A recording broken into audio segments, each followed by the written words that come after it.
지난 2주 전 말씀을 통해 함께 나누었던 주님이 가르쳐 주신 기도는 우리가 기도해야 하는 내용이 무엇인가 하는 것이었죠. 혹시 그 내용에 대해서 기억하십니까? 그 기도의 내용은 그리스도인이 살아가는데 필요한 것이 무엇인가에 대한 가르침이었다라고 말씀드릴 수 있었습니다.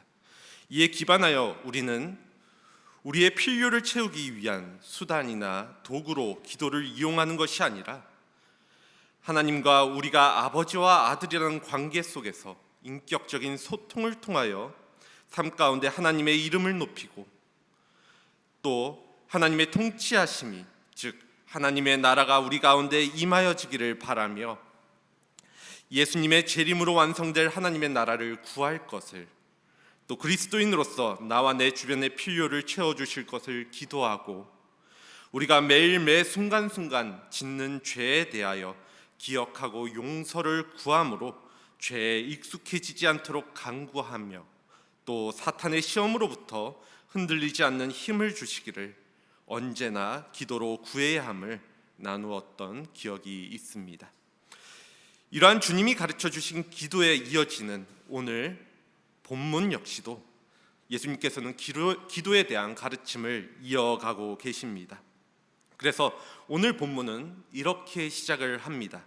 또 이르시되, 예수님은 이어지는 말씀을 통하여서 짧은 비유를 말씀하시며 기도를 가르쳐달라라는 제자의 요청에 그 가르침을 이어가고 계신 것입니다. 이는 주님이 가르쳐 주신 기도의 내용을 가지고 우리가 어떻게 기도해야 할 것인가에 대해 기억해야 할 것들을 비유를 통해서 예수님은 말씀하고 계시는 장면입니다. 그렇게 오늘 본문을 함께 나누면서 우리의 기도를 한 번 더 되짚어보고 또 점검해보고 또 그 안에서 주시는 은혜를 함께 누릴 수 있는 시간이 되어지길 원합니다.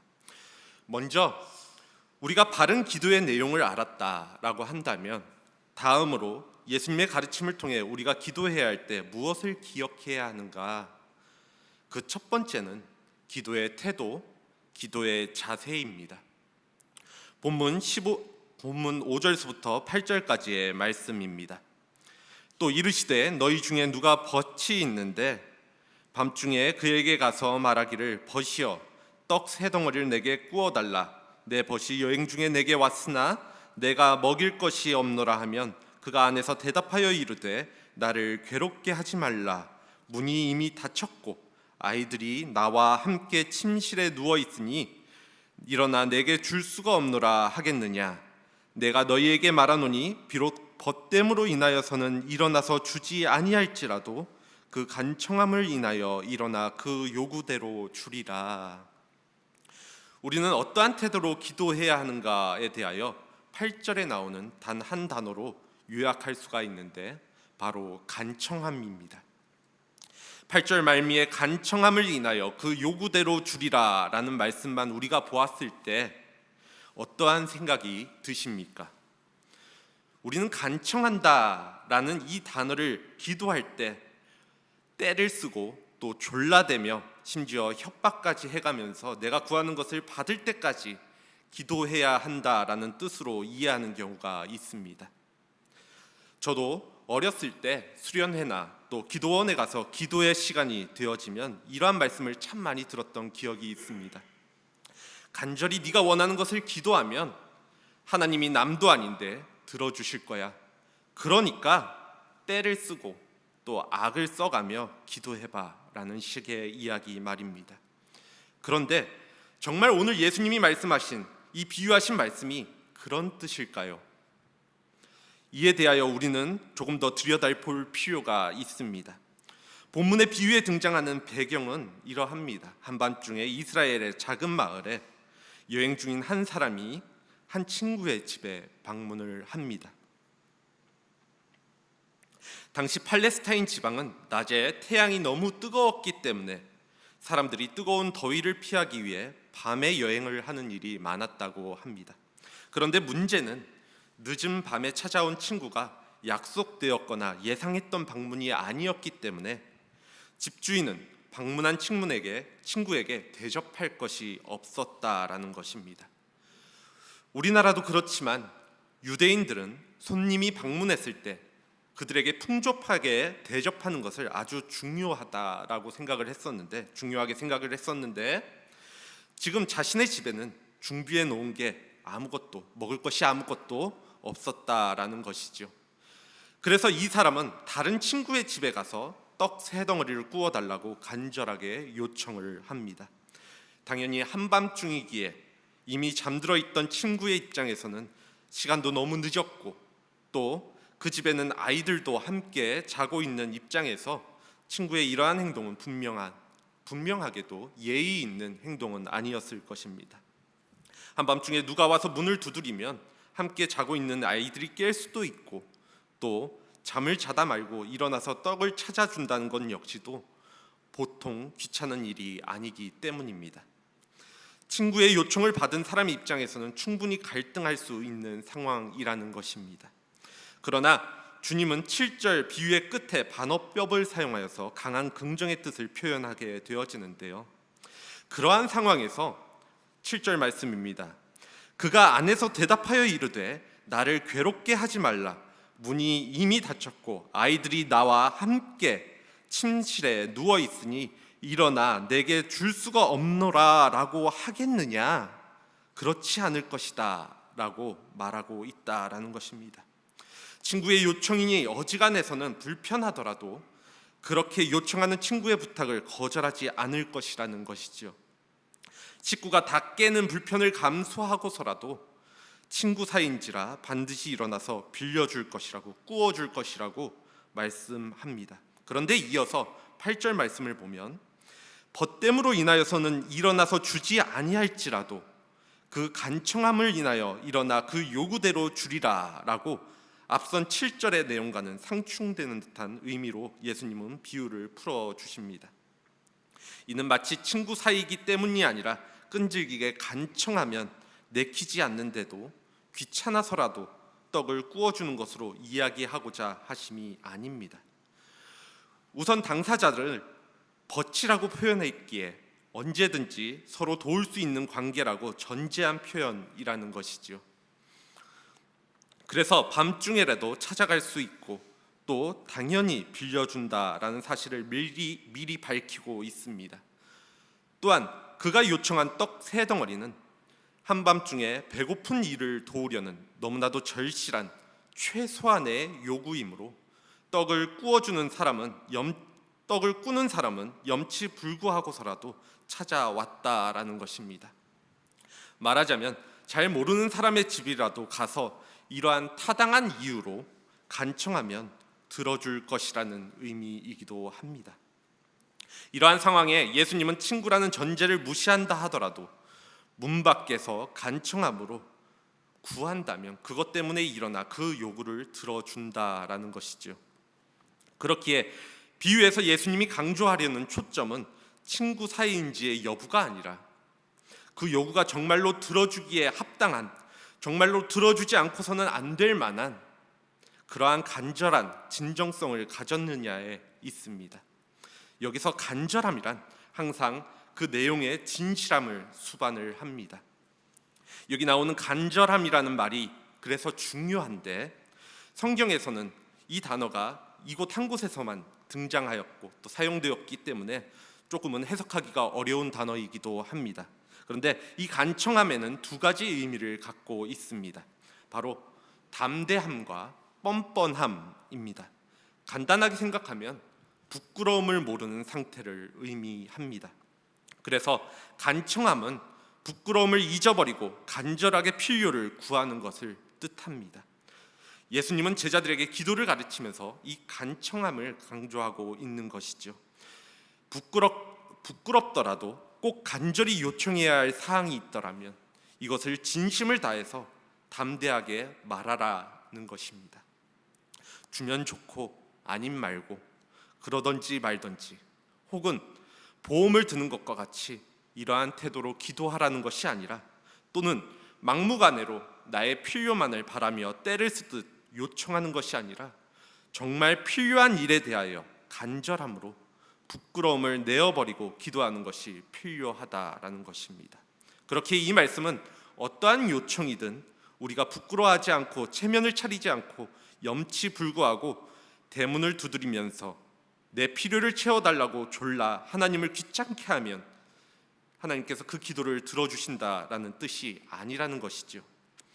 예수님께서는 하나님은 우리의 간절한 기도에 귀찮아서 기도를 들어주시는 분이 아니시며 합당한 요청에 대하여 기꺼이 우리의 기도를 들어주시는 분이라는 사실을 오늘 이 비유는 강조하고 있는 것입니다.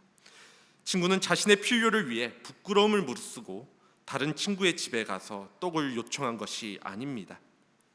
배고파 자신의 필요를 위해 부끄러움을 무릅쓰고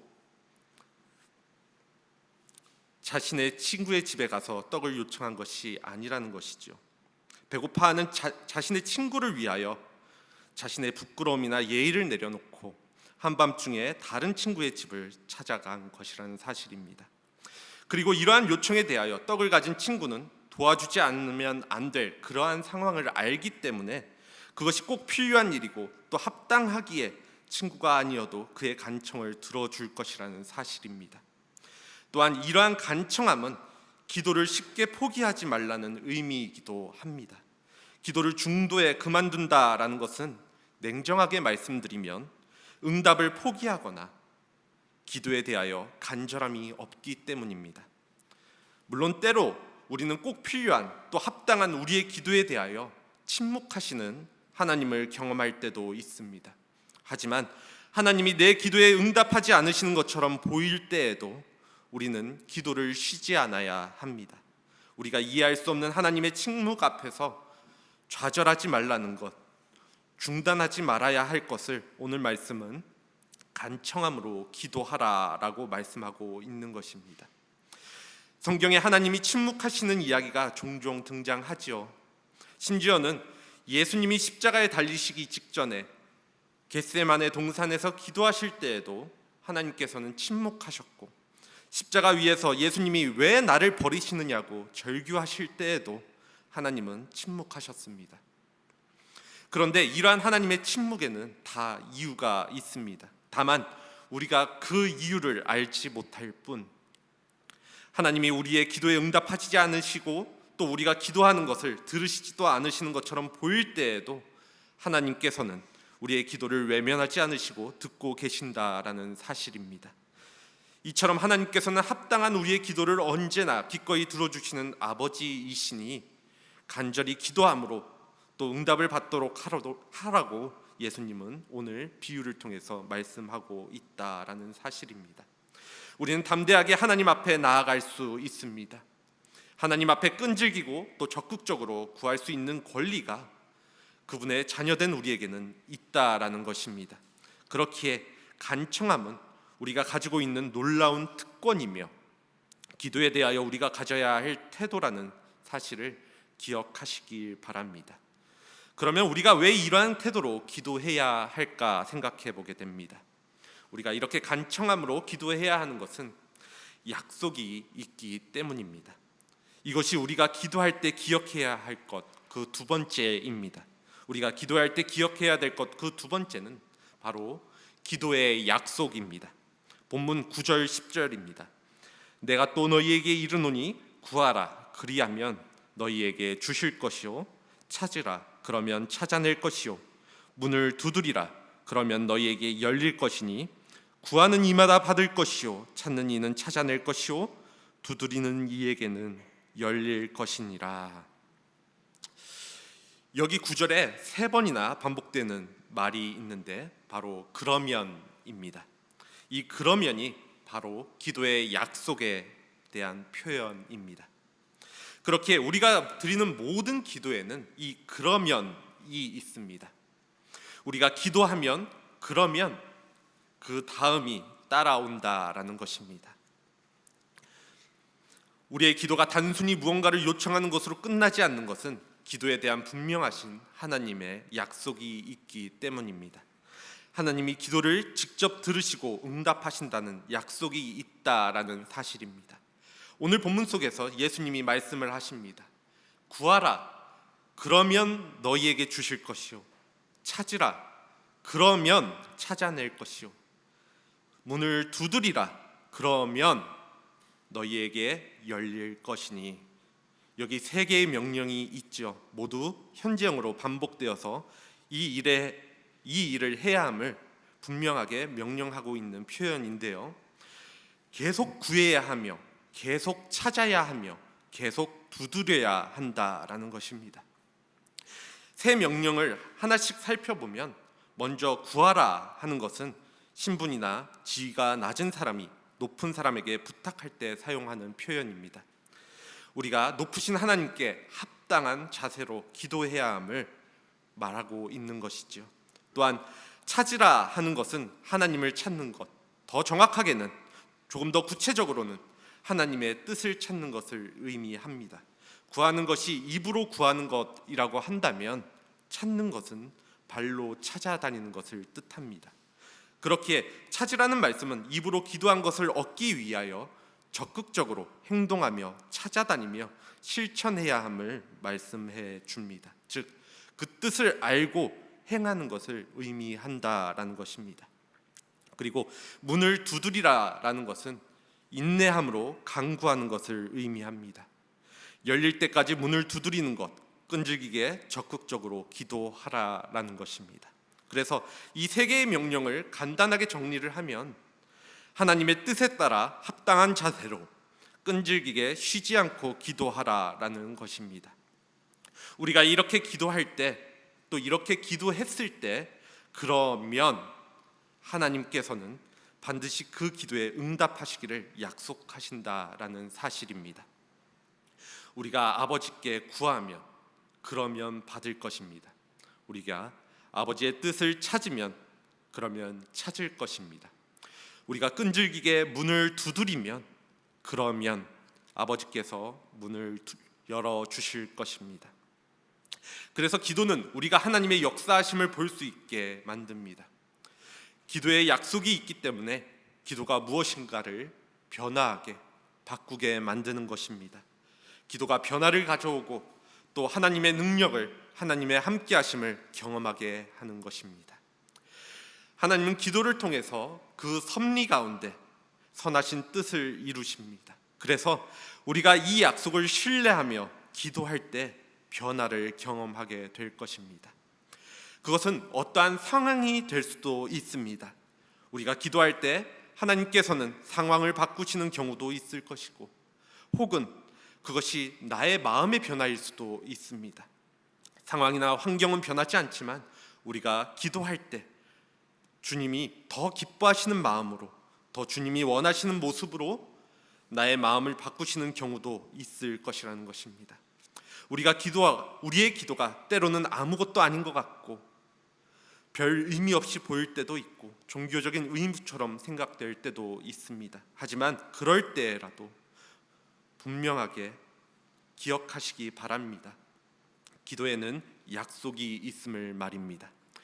우리가 하나님께 기도할 때 하나님은 우리의 작은 목소리까지도 들어주십니다. 그리고 하나님은 우리의 기도를 통하여 역사하시고 그 뜻을 이루어 가시는 것이죠. 우리가 기도하면 하나님은 그 기도에 대하여 응답하신다는 사실입니다. 반대로 그렇지 않으면,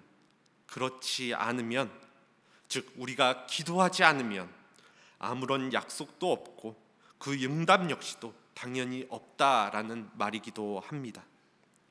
그렇게 우리는 기도해야 합니다. 간청함으로, 또 기도에 응답을 주실 것이라는 약속을 신뢰함으로 말입니다. 우리가 기도에 대한 하나님의 약속을 기억할 때 우리는 보다 적극적으로 기도할 수 있게 되어질 것이고, 또 우리의 삶의 자리에서 기도의 자리를 스스로 만들어가게 될 것입니다. 또한 바쁜 일상 속에서도 기도의 시간을 준비할 것입니다. 그러니 기도의 약속을 기억하시고 그 약속을 신뢰함으로 기도하시기 바랍니다. 그러면 우리는 기도에 대한 응답을 얻게 될 것입니다. 이것이 우리가 기도할 때 기억해야 할 세 번째입니다. 우리가 기도할 때 기억해야 할 것, 그 세 번째는 바로 기도의 약속입니다. 기도의 응답입니다. 기도의 약속에 자연스럽게 따라오는 것이 바로 응답이죠. 오늘 본문 11절 13절입니다. 너희 중에 아버지 된 자로서 누가 아들이 생선을 달라 하는데 생선 대신에 뱀을 주며 알을 달라 하는데 정갈을 주겠느냐? 너희가 악할지라도 좋은 것을 자식에게 줄 알거든 하물며 너희 하늘아버지께서 구하는 자에게 성령을 주시지 않겠느냐 하시니라. 예수님은 본문 속에서 두 아버지, 육신의 아버지와 하늘의 아버지를 비교하시면서 하늘 아버지의 선하심과 또 그분의 자녀에게 주시는 좋은 것을 말씀하십니다. 자녀를 둔 부모님의 입장이라면 이 말씀을 잘 이해하실 수 있을 것입니다. 우리는 자녀들에게 할 수만 있다라면, 능력만 있다라고 한다면 좋은 것을 다 주고 싶어 합니다. 아무리 악한 사람이라 해도 자기 자녀들에게는 좋은 것을 주고 싶어 하지요. 그러한 사람이라 할지라도 생선 대신에 뱀을 주는 이가 없고 또 자녀에게 알을 달라고 하는데 정갈을 주는 이는 없을 것이라는 것입니다. 죄의 본성을 가지고 있는 사람이 그러하다면 우리의 선하신 하나님은 어떠하시겠습니까? 전능하시며 우리를 지극히 사랑하시는 아버지 하나님은 자녀의 요청을 얼마나 더 민감하게 반응하시며 또 그의 자녀를 위해 얼마나 더 좋은 것을 주시겠냐는 것입니다. 또한 이 말씀은 요청하는 이들, 즉 기도하는 우리의 판단력보다 아버지, 즉 하나님이 그것이 하나님의 판단이 훨씬 더 정확하고 좋다라는 것을 의미하기도 합니다.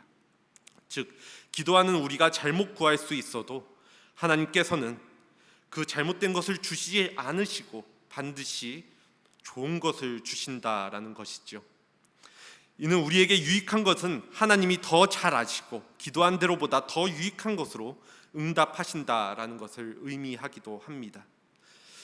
자녀가 애완동물을 키우고 싶다 말하면서 요청하기를 집에 독사를 풀어놓고 키우고 싶다, 키워보고 싶다라고 한다면 그게 너무나도 색깔이 이뻐서 한번 집에서 키워보고 싶다, 집에 풀어놓고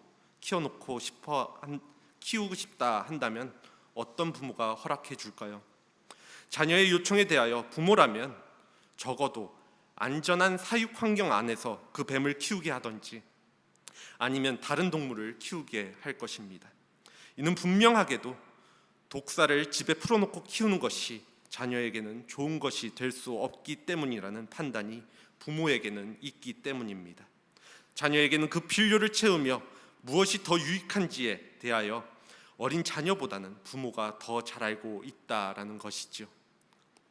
그렇기에 우리가 앞서 살펴본 구하면 주시고 찾으면 찾고 두드리면 열릴 것이라는 말씀을 되짚어 보면 구하고 찾고 두드릴 때 하나님께서는 구하는 것을 주시고 찾는 것을 찾고 또 두드리는 곳이 열린다 말씀하지 않으셨다라는 사실을 기억하셔야 합니다.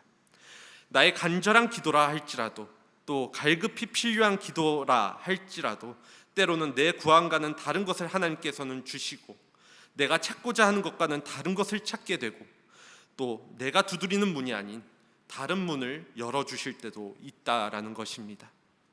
그것이 자녀인 우리에게 더 유익하다고 여겨지는 것을, 더 좋은 것을 주시고자 하는 하나님 아버지의 마음이라는 것이죠. 마태는 마태복음 7장 11절을 통하여서 오늘 같은 본문을 이렇게 기록을 합니다. 너희가 악한 자라도 좋은 것으로 자식에게 줄 알거든 하물며 하늘에 계신 너희 아버지께서 구하는 자에게 좋은 것으로 주시지 않겠느냐. 그런데 오늘 누가복음에서 누가는 이 좋은 것이라는 표현 대신에 본문 속에서 성령을 주시지 않겠느냐라고 기록을 했습니다.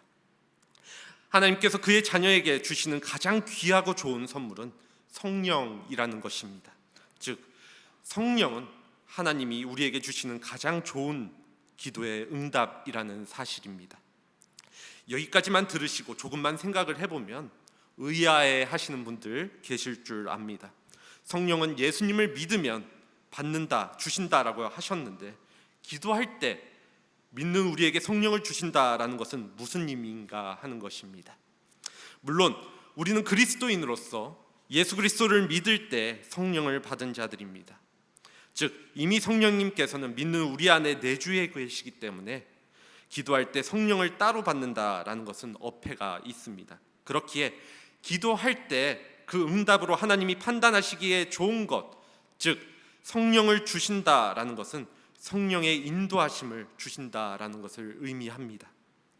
그리스도인으로 살아가는 사람들에게 가장 필요하고 좋은 것은 성령님, 또 성령님의 능력과 인도하심이라는 사실을 우리는 누구도 감히 부정할 수 없을 것입니다. 이는 오늘 본문 앞에 주님이 가르쳐 주신 기도와 같이 우리가 바른 기도의 내용으로 기도함에 있어서 하나님께서는 성령의 인도하심을 통해서 우리가 하나님께 잘못된 것을 구하지 않도록 판단할 수 있는 진리를 깨닫게 하여 주신다라는 의미이기도 합니다. 또한 혹시라도 하나님 아버지와 아들과의 관계를 맺는 데 장애가 있는 문제가 있다라면, 우리에게 교만과 또 욕심과 허물과 죄악 등이 있다라면 먼저 성령님이 말할 수 없는 탄식으로 대신 기도해 우리의 죄를 고백하게 만들기도 합니다. 그래서 자신에게 잘못한 형제의 죄도 진심으로 용서하는 마음을 생기게 해주시지요. 그리고 우리가 시험과 유혹을 마주할 때에도 이길 힘 역시도 성령님께서도 허락해 주십니다. 그러한 중에 하나님의 뜻에 합당한 기도라고 한다면 응답이 된다라는 확신이 들게 해주시기도 하시고, 또 끝까지 포기하지 않고 계속 기도할 수 있는 힘과 인내심을 부어주시며, 또 간구하는 기도의 내용들을 하나님께서는 성령의 능력을 통하여 해결해 주신다라는 것입니다. 즉 한마디로 표현하면 성령이 처음부터 끝까지 그리스도인의 기도할 마음과 제목과 방식은 물론 그 응답까지도 주님이 가르쳐 주신 대로 되게끔 주관해 주신다라는 사실입니다. 이처럼 우리가 바른 기도의 내용을 가지고 간청함으로, 또 기도에는 약속이 있다는 신뢰함으로 기도할 때 하나님께서는 성령님이라는 좋은 응답을 우리에게 주실 것입니다. 오늘 말씀을 준비하면서 한편으로는 어린 동우의 모습을 생각해 보게 됩니다. 저희 집에는 제 서재방에 문에는 동우가 넘어오지 못하도록 하는 안전 가드가 설치되어 있습니다. 제가 일을 하면서 동우가 문에 설치되어 있는 안전 가드에 매달려서 아빠라고 부를 때가 있습니다.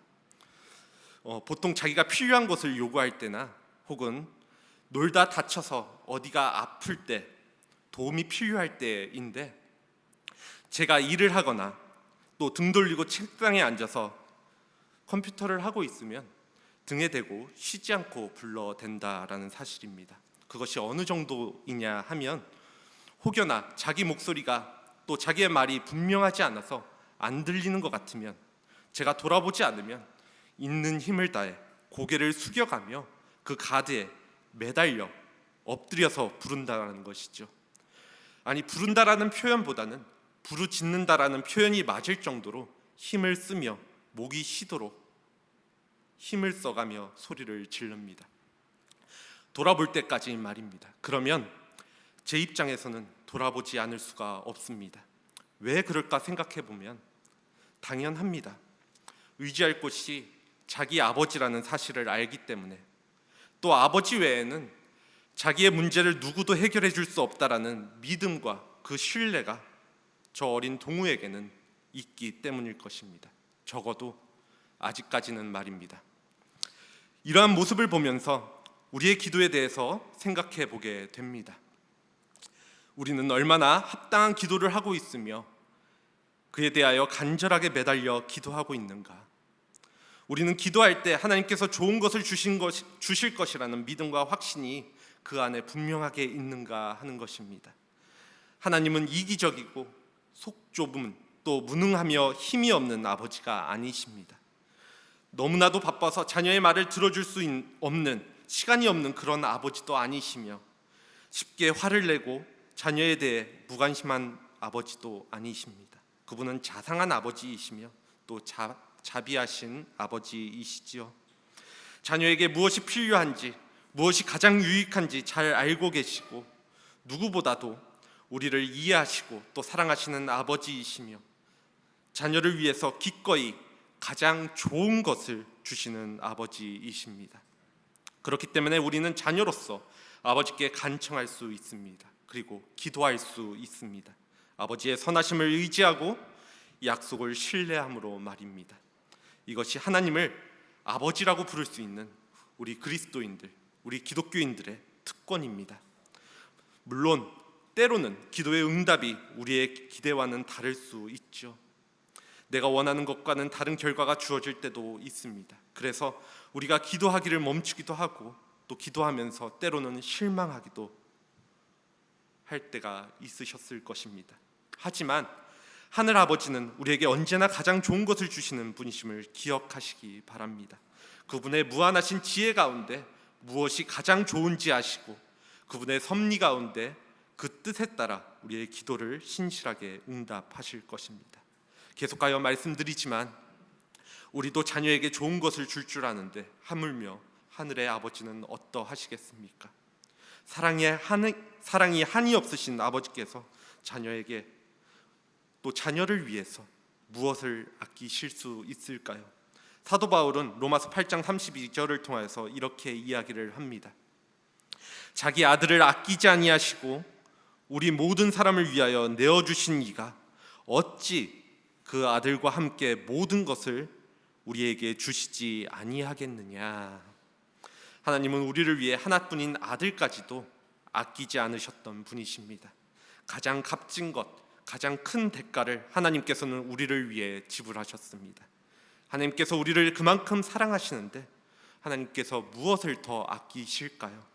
그렇기에 하나님 아버지께서는 기도라는 통로를 통하여서 성령을 부어주심으로 믿는 우리에게 이 땅을 살아갈 힘과 능력을 또 은혜를 주시기를 원한다라는 사실을 믿으셔야 합니다. 우리가 간구하는 것들이 하나님의 선하신 뜻 가운데 우리에게 유익하다면 또 합당하다라면 하나님은 우리의 기도를 들어주실 것입니다. 그리고 우리에게 가장 좋은 것을 성령을 통해 주실 것이죠. 그리고 우리가 예수님이 가르쳐 주신 대로 기도하며 하늘 아버지께 간청함으로 또 약속을 신뢰하며 나아간다면 우리의 기도에 대하여 그 응답에 대하여 하나님께 실망하거나 또 불평하는 일 역시도 우리에게서는 사라지게 될 것입니다. 성령을 통하여 그것이 내 바람과 다를지라도 하나님의 선하시고 깊으신 뜻을 알고 내게 주신 것이 더 좋은 것임을 알게 되기 때문입니다. 혹시 여러분 가운데 지금 힘든 상황에 놓여 있으신 분이 계십니까? 내가 할 수 있는 것이 없는 그러한 어려운 일을 겪고 계신 분들 계십니까? 앞이 잘 보이지도 않는 그러한 난감한 상황에 처해 계신 분들 계십니까? 그렇다면 그럴 때일수록 먼저 기도하십시오. 주님은 그러한 상황에서 우리가 주님만을 바라보게 하시고 그 과정을 통해서 주님의 살아계심을 경험하게 하실 것입니다. 그리고 그 모든 일을 통하여서 우리를 주님의 사람으로 빚어 가실 것입니다.